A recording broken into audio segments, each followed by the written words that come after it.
ಸನ್ಮಾನ್ಯ ಅಧ್ಯಕ್ಷರೇ, ಈ ಎಚ್ ಕೆ ಪಾಟೀಲ್ ಒಂದೇ ನಿಮಿಷ. ಅವರು ಗೌರವಾನ್ವಿತ ಕಾನೂನು ಮಂತ್ರಿಗಳು.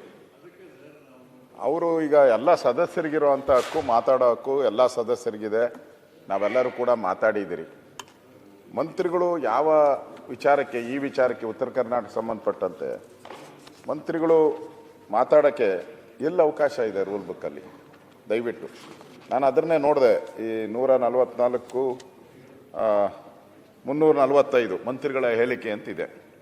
ವಿಧಾನಸಭಾ ಅಧ್ಯಕ್ಷರ ಅನುಮತಿ ಪಡೆದು ಸಾರ್ವಜನಿಕ ಮಹತ್ವದ ವಿಷಯದ ಮೇಲೆ ಹೇಳಿಕೆ ನೀಡಬಹುದು. ಅಂಥ ಹೇಳಿಕೆ ಮೇಲೆ ಯಾವುದೇ ಚರ್ಚೆಗೆ ಅವಕಾಶವಿರತಕ್ಕದಲ್ಲ ಅಂತ ಇದೆ. ಅದೊಂದೇ ಇರೋದು ಮಂತ್ರಿ ಸ್ಟೇಟ್ಮೆಂಟ್ ಮಾಡೋದ ಬಗ್ಗೆ. ಅದೊಂದೇ ಹುಡುಕದೆ ಎಲ್ಲ ಕಡೆ ಯಾವುದರಲ್ಲೂ ಮಂತ್ರಿ ಹೇಳಿಕೆ ಬಗ್ಗೆ ಎಲ್ಲೂ ಇಲ್ಲ. ಅದರಿಂದ ದಯವಿಟ್ಟು ನಾವೇನು ವಿರೋಧ ಮಾಡ್ತಾ ಇಲ್ಲ. ಹೊಸ ಒಂದು ಪ್ರೊಸೀಜರ್ನ, ನೀವು ನಿಯಮದಲ್ಲಿರೋವಂಥ ಪ್ರೊಸೀಜರ್ನ ಇವತ್ತು ತರ್ತಾ ಇದ್ದೀರಾ. ಅದು ನೀವು ಆಸ್ಥಾನದಲ್ಲಿ, ಖಾದರ್ ಅವರು ಆಸ್ಥಾನದಲ್ಲಿ ಕೂತ್ಕೊಂಡು ತರ್ತಾ ಇದ್ದೀರಿ. ಯೋಚನೆ ಮಾಡಿ ತನ್ನಿ. ನಮ್ಮದೇನು ಉತ್ತರ ಕರ್ನಾಟಕದ ಚರ್ಚೆ ಮಾಡ್ತಾ ಇದ್ದೀರಿ, ಎಲ್ಲ ಸದಸ್ಯರಿಗಿರೋವಂಥ ಅದು.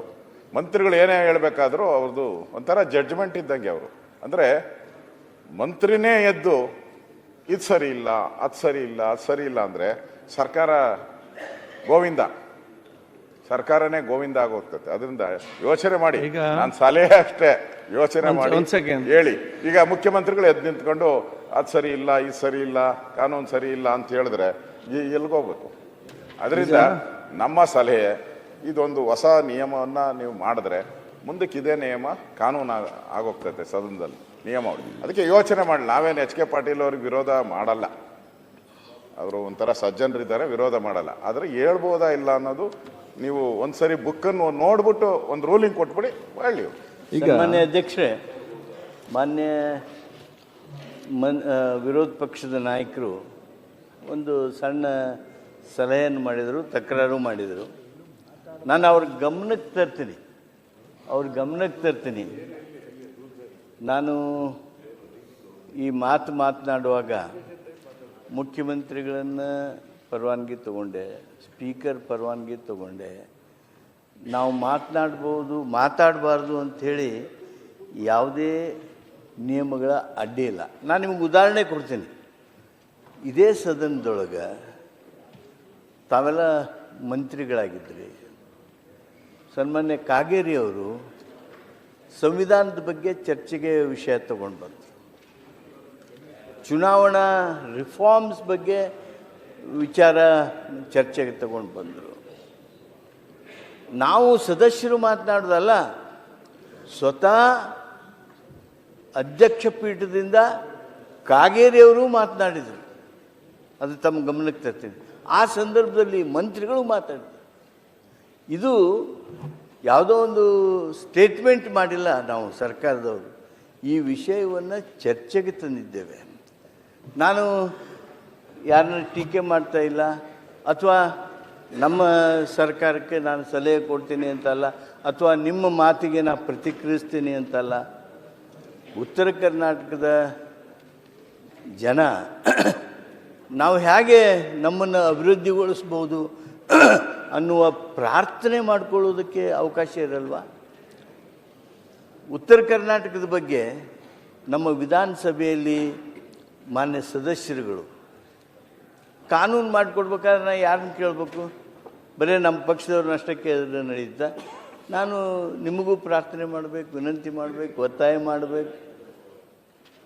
ಆದ್ದರಿಂದ ನಮಗೆ ಮಾತನಾಡೋದಕ್ಕೆ ಯಾವುದೇ ರೀತಿಯಾಗಿರ್ತಕ್ಕಂಥ ಕಾನೂನು ನಿಯಮಗಳ ಅಡ್ಡಿ ಇಲ್ಲ. ಹಾಗೂ ಇಲ್ಲಿ ಪ್ರೆಸಿಡೆಂಟ್ಸ್ ಇವೆ. ನೀವು ತೆಗಿಸಿ ನೋಡಿರ್ಬೇಕಾರೆ ಸಂವಿಧಾನದ ಬಗ್ಗೆ ಮಾತನಾಡುವಾಗ, ಚುನಾವಣಾ ಸುಧಾರಣಾ ಕ್ರಮಗಳನ್ನು ಮಾತನಾಡುವಾಗ ಮಂತ್ರಿಗಳು ಮಾತಾಡಿದ್ದಾರೆ, ಅಧ್ಯಕ್ಷ ಪೀಠದಿಂದ ಅಧ್ಯಕ್ಷರು ಮಾತನಾಡಿದ್ದಾರೆ.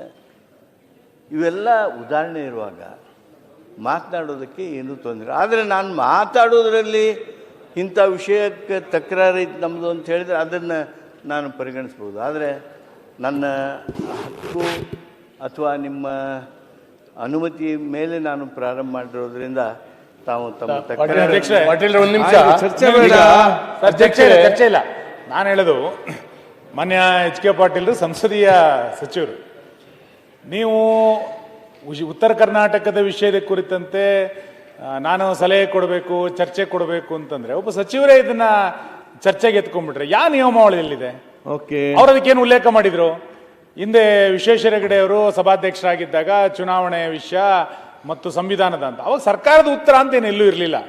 ಸದನ ಚರ್ಚೆ ಮಾಡಬೇಕು, ರಾಜ್ಯ ಜನರಿಗೆ ಒಂದು ಜಾಗೃತಿ ಮಾಡಬೇಕು ಅಂತ ಚರ್ಚೆ ನಡೆದಿತ್ತು. ಈ ಚರ್ಚೆನಲ್ಲಿ ಮುಖ್ಯಮಂತ್ರಿಗಳು ನಾಳೆ ನಡೆದಲ್ಲಿ ಉತ್ತರ ಕೊಡಬೇಕು. ನೀವು ಉತ್ತರ ಕೊಡುವಂತ ಜಾಗದಲ್ಲಿ ಇತ್ಕೊಂಡು ಚರ್ಚೆ ಮಾಡ್ತೀರಿ ಅಂತಂದ್ರೆ ಯಾರನ್ನು ಉದ್ದೇಶಿಸಿ ಚರ್ಚೆ ಮಾಡ್ತಿದ್ದೀರಿ?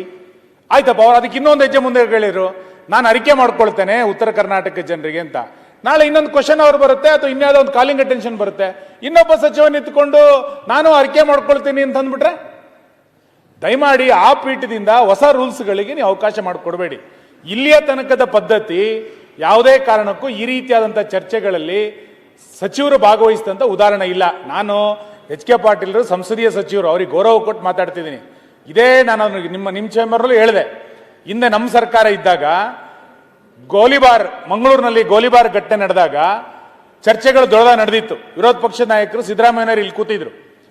ಸಿ ಟಿ ರವಿಯವರು ಮಂತ್ರಿಯಾಗಿ ನಾನು ಸ್ವಲ್ಪ ಇದ್ರ ಬಗ್ಗೆ ಮಾತಾಡ್ತೀನಿ ಅಂತಂದಾಗ ಇದೇ ಎರಡನೇ ಬೆಂಚಲ್ಲಿ ಕೂತ್ಕೊಂಡು ಎಚ್ ಕೆ ಪಾಟೀಲ್ ಅದಕ್ಕೆ ವಿರೋಧ ಮಾಡಿದ್ರು, ಸಚಿವರು ಚರ್ಚೆ ಮಾಡ್ಲಿಕ್ಕಿಲ್ಲ ಅಂತ. ವಿಶ್ವೇಶ್ವರ ಹೆಗಡೆ ಹೌದು ಮಾಡಂಗಿಲ್ಲ ಅಂತ ಅಲ್ಲಿ ತೀರ್ಪು ಕೊಟ್ಟಿದ್ದಾರೆ, ತೆಗೆದು ನೋಡಿ ಪ್ರೊಸೀಡಿಂಗ್ಸ್ ಅಲ್ಲಿ. ಈಗ ನಾವು ಚರ್ಚೆಯಲ್ಲಿ ಪಾಲ್ಗೊಳ್ತೀನಿ, ನಾನು ಅರಿಕೆ ಮಾಡ್ಕೊಳ್ತೀನಿ ಅಂತಂದ್ರೆ ಸರಿಯಲ್ಲ. ದಯಮಾಡಿ ಹೊಸ ಪದ್ಧತಿಗೆ ನೀವು ಅವಕಾಶ ಮಾಡಿಕೊಡ್ಬೇಡಿ. ನೋಡಿ, ಮಾನ್ಯ ಪಾಟೀಲ್ರು ಮಾತನಾಡೋ ಬಗ್ಗೆ ನಾನೆಲ್ಲ ಹೋಗ್ಬೇಕಾಗಿತ್ತು. ಪಾಟೀಲ್ರು ಮಾತಾಡ್ತಾರೆ ಅನ್ನೋ ಕಾರಣಕ್ಕಾಗಿ ಕೂತ್ಕೊಂಡೆ. ಬಿ ಆರ್ ಪಾಟೀಲ್ರದ್ದು ಇವ್ರದ್ದೆಲ್ಲ ಭಾಷಣ ಕೇಳಲಿಕ್ಕೆ ನಮಗೆ ಇದಿದೆ. ಆದರೆ ಈಗಾಗಲೇ ವಿರೋಧ ಪಕ್ಷದ ನಾಯಕರು ಹೇಳಿದ್ರು, ಹೊಸ ಪ್ರೊಸೀಡಿಂಗ್ಸನ್ನು ನಾವು ಇಲ್ಲಿ ನಿರ್ಮಾಣ ಮಾಡುವಾಗ 10 ಸಾರಿ ಯೋಚನೆ ಮಾಡಬೇಕು. ಒಂದೇ ಮಾತರಂ ಬಗ್ಗೆ ಮೊನ್ನೆ ಲೋಕಸಭೆಯಲ್ಲಿ ಚರ್ಚೆ ಆಯಿತು. ಸ್ವತಃ ಪ್ರಧಾನಿಯವರು ಮಾತಾಡಿದ್ರು, ಬೇರೆ ಅದು ಬೇರೆ ಸಬ್ಜೆಕ್ಟ್ಗಳೇ ಬೇರೆ. ಇಲ್ಲಿ ಸಂವಿಧಾನದ ಬಗ್ಗೆ ಚರ್ಚೆ ಆಯಿತು. ಅವತ್ತು ಸ್ಪೀಕರ್ ಆದಿಯಾಗಿ ಎಲ್ಲರೂ ಮಾತಾಡಿದ್ರು, ಅದು ಬೇರೆ. ಅದು ಆದರೆ ಇವತ್ತು ಅದು ಬೇರೆ ಇದು ಬೇರೆ. ಅಲ್ಲಲ್ಲ, ಉತ್ತರ ಕೊಡಬೇಕಾದಂಥದ್ದು ಅಲ್ಲಿ ಉತ್ತರ ಕೊಡಬೇಕಾಗಿದ್ದು ಯಾರೂ ಇಲ್ಲ, ಅಲ್ಲಿ ಕೇವಲ ಚರ್ಚೆ. ಇಲ್ಲಿ ಉತ್ತರ ಕೊಡಬೇಕಾದಂಥ ಸ್ಥಾನದಲ್ಲಿ ಮಂತ್ರಿಗಳಿದ್ದಾರೆ, ಸರ್ಕಾರ ಇದೆ. ಸರ್ಕಾರದ ಒಂದು ಭಾಗವಾಗಿರ್ತಕ್ಕಂಥ ಮಂತ್ರಿಗಳು ಮತ್ತೆ ನಾನು ಭಾಷಣ ಮಾಡ್ತೇನೆ, ಅರಿಕೆ ಮಾಡ್ತೀನಿ ಅಂತ ಹೇಳಿದ್ರೆ ಇದು ಹೊಸ ವಿಧಾನವನ್ನು ನಾವು ಹುಟ್ಟಾಕದಂಗೆ ಆಗ್ತದೆ. ಮುಂದಿನ ದಿನಗಳಲ್ಲಿ ಇದೊಂದು ಪ್ರೆಸಿಡೆಂಟ್ ಆಗಿ ಉಳ್ಕೊಳ್ಳುತ್ತೆ. ಆದ್ದರಿಂದ 10 ಸಾರಿ ಯೋಚನೆ ಮಾಡಿ ತಾವು ರೂಲಿಂಗ್ ಕೊಡಬೇಕು ಅಂತ ವಿನಂತಿ. ಅಧ್ಯಕ್ಷರೇ, ಪಾಟೀಲ್ರು ಮಾತಾಡಬೇಕಾದ್ರೆ ಎಲ್ಲಿ ಆ ಥರ ನಾನು ಮಾತಾಡಬಾರ್ದು ಅಂತ ಎಲ್ಲಿ ರೂಲ್ ಬುಕ್ಕಲ್ಲಿ ಇದೆ ಅಂತ ಕೇಳಿದ್ರು ಅವರು. ರೂಲ್ ಬುಕ್ ಎಲ್ಲಿ ಮಾತಾಡಬೇಕು ಅಂತ ರೂಲ್ ಬುಕ್ಕಲ್ಲಿದೆ? ಹಾಂ, ಅಲ್ಲ ಇಲ್ಲ, ಅದು ಹೊಸ ಸಂಪ್ರದಾಯ ಮಾಡಬೇಕಾದ್ರೆ ಶುರು ಮಾಡ್ಬೋದು, ನಮ್ದೇನ ಅಭ್ಯಂತರ ಇಲ್ಲ. ಮತ್ತು ಹಿಂದೆ ಇದ್ದಾಗ ಸಂವಿಧಾನದ ಬಗ್ಗೆ ಚರ್ಚೆ ಅಂತ ಹೇಳಿದ್ರು, ಅದು ಈ ವ್ಯಾಪ್ತಿಗೇನು ಬರಲ್ಲ. ಇಲ್ಲಿ ನಾವು ನಿಲುವಳಿ ಸೂಚನೆ ಮತ್ತು ವಿಶೇಷ ಚರ್ಚೆ ಅಂತ ಹಾಕಿದ್ದೀರಾ. ನಾವು ಸರ್ಕಾರದ ಮೇಲೆ ಆಪಾದನೆಗಳು ಮಾಡ್ತಾ ಇದ್ದೀರಿ, ನೀವು ಸರಿ ಇಲ್ಲ, ಉತ್ತರ ಕರ್ನಾಟಕ ಅನ್ಯಾಯ ಮಾಡಿದ್ದೀರಾ, ಮೋಸ ಮಾಡಿದ್ದೀರಾ ಅಂತ ನಾವು ಆಪಾದನೆ ಮಾಡ್ತಾ ಇರುವಂಥ ಚರ್ಚೆ ಇದು.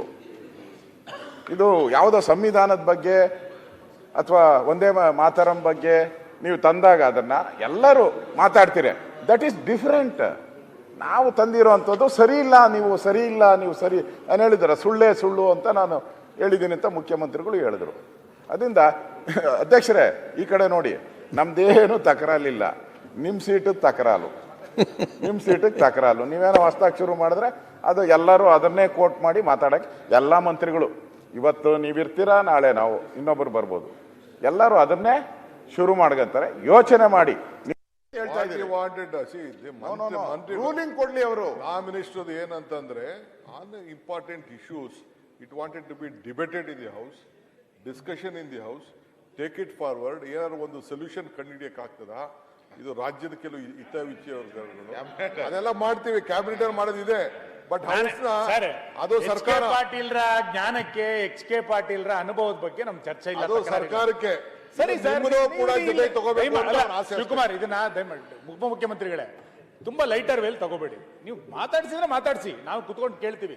ಅವ್ರು ಯಾರನ್ನ ಉದ್ದೇಶ ಮಾತಾಡ್ತಾರೆ, ಏನ್ ಕತೆ ಇದು, ಏನು ಹೊಸ ಪದ್ಧತಿ ಶುರು ಮಾಡ್ತೀರಾ ಮಾಡಿ. ಅಧ್ಯಕ್ಷರೇ, 2.5 ವರ್ಷ ಆದ್ಮೇಲೆ ಅವಕಾಶ ಸಿಗ್ತೈತಿ ಮಾತಾಡಕ್ಕೆ, ಯಾಕೆ ಅವಸರ ಮಾಡ್ತಾರೆ? ಮಾನ್ಯ ಅಧ್ಯಕ್ಷರೇ, ನಾನು ಈ ಸಂದರ್ಭದಲ್ಲಿ ಅವರ ಭಾವನೆಗಳನ್ನು ಅರ್ಥ ಮಾಡ್ಕೋತೀನಿ. ನಿಮಗೆ ರೂಲಿಂಗ್ ಕೊಟ್ಟು ಮುಂದುವರಿರಿ ಅಂತ ಅನ್ನೋದರ ಹಿನ್ನೆಲೆ ಪಾರ್ಲಿಮೆಂಟ್ರಿ ಅಫೇರ್ಸ್ ಸಚಿವನಾಗಿ ನನಗೆ ಅರ್ಥ ಆಗದೇ ಇರೋದಿಲ್ಲ. ಆದರೆ ಇದು ಪ್ರೆಸಿಡೆಂಟ್ ಆಗಿದ್ರೂ ಒಳ್ಳೆ ಪ್ರೆಸಿಡೆಂಟ್ ಆಗಿರೋದು. ಆದರೆ ಅವರ ಅಭಿಪ್ರಾಯ ಹೀಗಿರುವಾಗ ನಾನು ಚರ್ಚೆಗೆ ಮುಂದುವರಿಯೋದಿಲ್ಲ.